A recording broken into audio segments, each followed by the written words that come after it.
Hello, everybody, and welcome back to week 35, tracking our local shifting real estate market here in South Jersey, Burlington, Camden, Gloucester counties, 900,000 below. It is the end of the summer. It's our final week here in the long summer that has been the South Jersey real estate market. Much cooler August, hot July, but that's not what's important. Today, we get to take some averages. And this is finally a reversal of the trend. We are basically officially starting to see that the peak has passed. Okay, what do I mean by that? We're going to go through these. We're going to go through our weekly stats here. But I think what's a little bit more important for us today is I want to take a look at the two graphs that we have on the screen here, the one in blue and the one in red.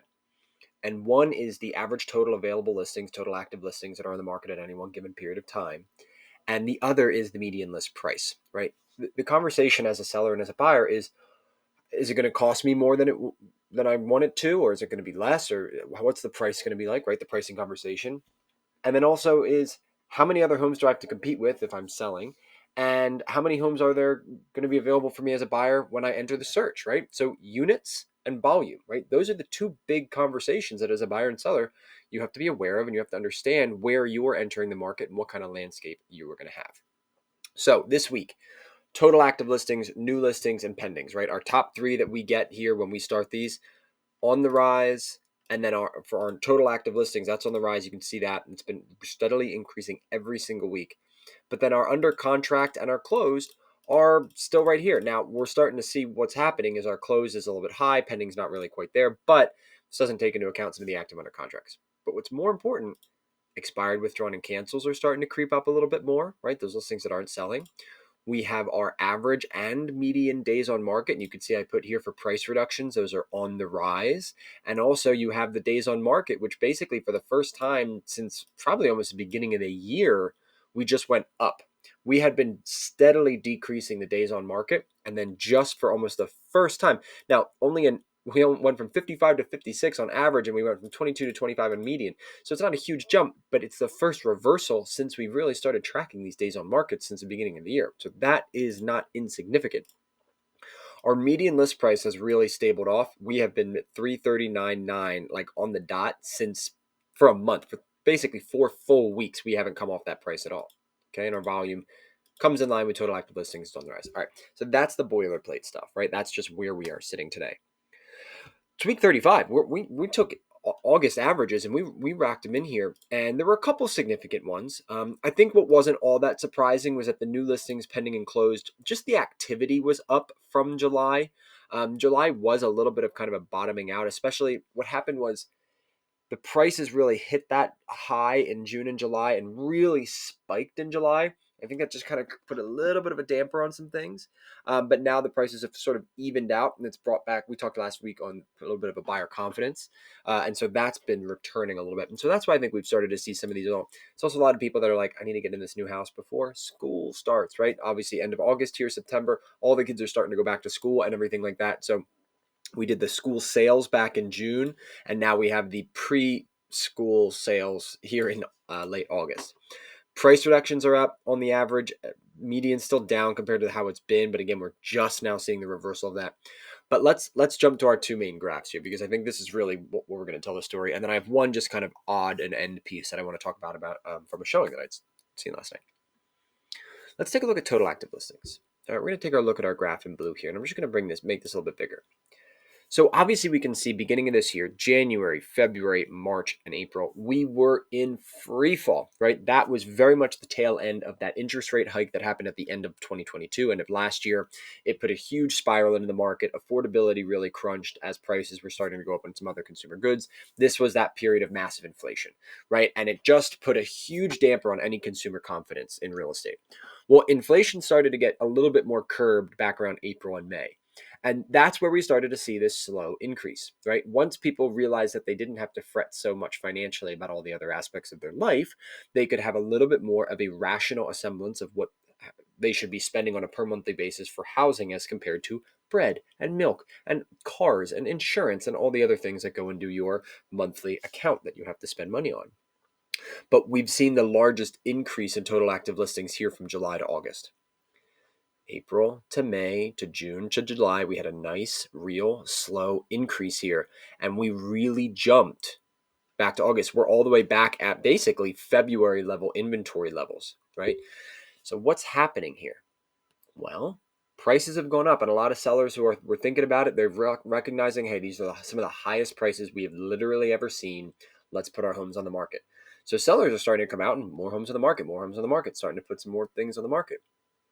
The buyers aren't necessarily responding linearly.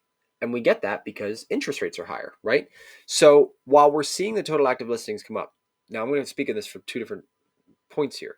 As a realtor who cares about the macroeconomic health of Southern New Jersey and the real estate market, I'm very happy to see that total active listings are starting to increase. It's something we've needed for a very long period of time. We've needed more inventory. However, as we see that, now I'm going to bring this, I'm going to shorten this up, but I'm going to bring this one a little bit more into the fold here. And let me just bring it here and then I'll open it up. So what's going to happen? Through that same period, January, February, March, and April, when everything was tanking, we saw prices come up. That makes sense, right? And then that kind of pricing really hit through inflation. We got hit with the inflation bug here in real estate and everything. And so you can see April, May, and June, we really started to kind of come up. The problem is we have now been stagnant and hovering around this median list price, which basically has told us that, hey, in the real estate market, we are where we're supposed to be from a pricing standpoint. There's no other big increase that we're looking for. But what's going to happen come September, October, November, and December of this year? That's what we have to, we're now in that period. We're now in taking a look at kind of the end of Q3, beginning of Q4, and the end of the year here as we go into the last 20 weeks of the year. What's going to happen? If those total active listings continue to increase as they have been, and don't really see a reason why they wouldn't, prices are going to start to come down. Now, we have been screaming from the rooftops since the beginning of the year. I don't see a way currently that prices will come down. Well, that's because this didn't happen. The inflation, the interest rates, what's happening with active listings, where the trend is going. We didn't see that before, but now we're starting to see it. So here's the kicker. As a seller, you have missed the peak. You missed it. It was in July. And that's why we always talk about people, when's the peak? When's the peak? Is it here? Is it there? You don't know until it happened. Well, so it happened. Okay. If total active listings stay where they're at or go down, we would expect to see the prices continue to stay where they are or potentially even increase. So really, these list prices, and I'm going to just move this down here, these list prices are going to depend a lot on what continues to happen with inventory as we go into September, October, and November. So as a seller, you missed the peak. You may not be able to get as much for your home today as what your neighbor just got a month ago. Okay, so just recognize that. But as a buyer, you should start really considering what you're about to do here. Because as a seller, they missed the peak for the highest price. So what's going to happen? Prices may slide back down. As a buyer, before we hit the next big spike increase, and that will happen when they do lower interest rates, they're going to be so careful about lowering those interest rates steadily and slowly because they don't want to create too much of a frenzy. And that's going to peak prices. But you're going to see this little trough, and then prices are going to go back up again as soon as those interest rates come down. So here's the thing. Do you go out in the next couple of months, buy the house, even though the interest rate's slightly high, but it's at a good price? Then within the next year, as those rates do come down, you have the ability to refinance. Refinancing your mortgage is as simple as my interest rate is up here. Now prevailing market rates are here. I will refinance and redo my mortgage to give me a new interest rate and a new payment.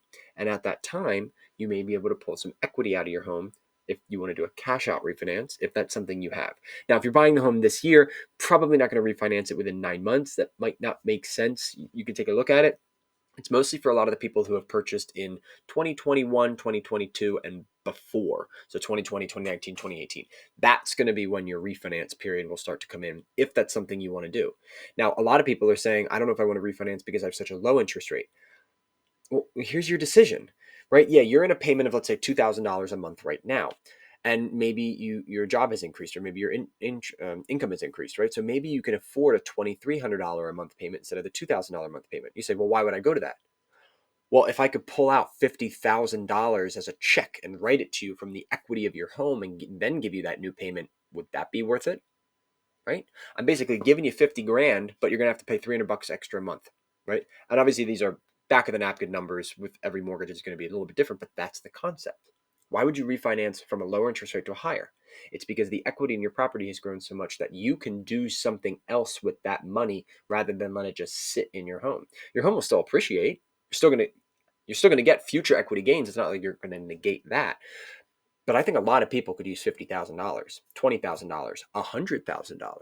What could you do with the money that's in the equity of your home? Every night, I'm sure you sit at home, and as you put your head on the pillow and you think about, what would a bonus of cash look like? What would be the first things I would do? Would I help myself? Would I clear up some debts? Would I put it towards my kids' college? Would I put it towards getting that new car or that vacation house that we've wanted? What are you going to put it towards? So that's the concept there. Now, one last thing, and this is totally an offshoot here, but it was a really good question that got brought up at a showing last night. And I felt the need to just share it somewhere, somehow. And if you want to be done with the economic stuff, happy to jump off here. You're not going to miss anything else. What I'm going to talk about next is something, if you are a seller and you are considering selling your home, one of the things you may notice and you may be a little scared to address, okay? In that basement of yours, you're going to see some foundational cracks. You may see them, you may not see them. You may see them and say, oh my gosh, I couldn't imagine putting my home in the market. They're going to see that foundational crack. It's going to be a $30,000 fix, and I don't want to have to deal with it. It might be. It also might be like a $3,000 fix, or it might even be like a $300 fix, depending on what it is. So let's just review real quickly a couple of the different types of foundational cracks. Now, I'm going to go here and just go a little full screen with you for a second. Wow, that was a lot of me coming up at first. So here's what foundational cracks are. In your basement, you obviously have the foundational walls, and every home is about 250 to 275 pounds per square foot. So that foundation is going to take a huge amount of that weight. Now, there are some cracks that could be vertical cracks, right? Vertical cracks are not really all that troublesome. They're not necessarily showing a shifting of the load. They're not really showing a lot of settlement there. But the problem with a vertical crack, which can be caused by just simply during the construction process, the curing and the drying of the concrete, it could be if you got a pool put in out back and you had a backhoe that came in and came out just once and it just put a little bit of extra load and just gave a little bit of a crack there. Really not a big deal from a structural component, but you should get them filled in because if water starts to get in there and freeze, it could expand the crack. Most of the time, you can just do a simple hard patch concrete yourself, and you can fill that in if it's like less than the size of like a coin or something like that. Like if it's real thin, a quarter of an inch to a half an inch, that's probably fine. Probably more like quarter to an eighth an inch. Here's the second type. Now, this is probably one of the ones that's a little bit more dangerous, but still reasonably fixable. And it's called a ladder crack, right? Or a diagonal crack. A diagonal or a ladder crack happens a lot of time around a cornerstone of a foundation if there is starting to be some differential settlement, meaning there's more settlement happening here than there is here. And as this side starts to pull down, it'll create a diagonal or a ladder through those cinder blocks. You'll start to see that a little bit.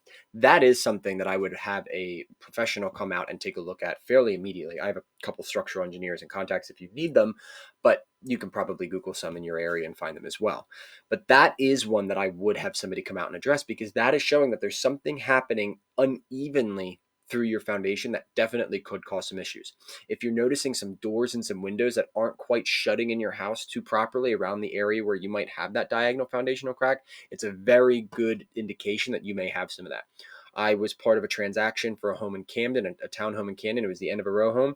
We ended up having to negotiate a $40,000 credit from the seller to pay for structural restabilization, and we saw some of that diagonal cracking and things like that. Here's the last one I'm going to let you go from today. The worst type of foundational crack that you need to be aware of is the horizontal crack. Horizontal cracks are the one that say, hey, I have a lot of pressure over here. I have a wall and I have no pressure over here. That area of pressure, most of the time from the weight of the soil, but also hydrostatic or water pressure, is pushing on that wall and it's starting to convex or concave the wall in towards the basement. And then there will become a long, thin horizontal crack most of the time right at about mid-level of the wall where the wall is the weakest, where it's not supported by the floor joists or it's supported by the concrete floor itself.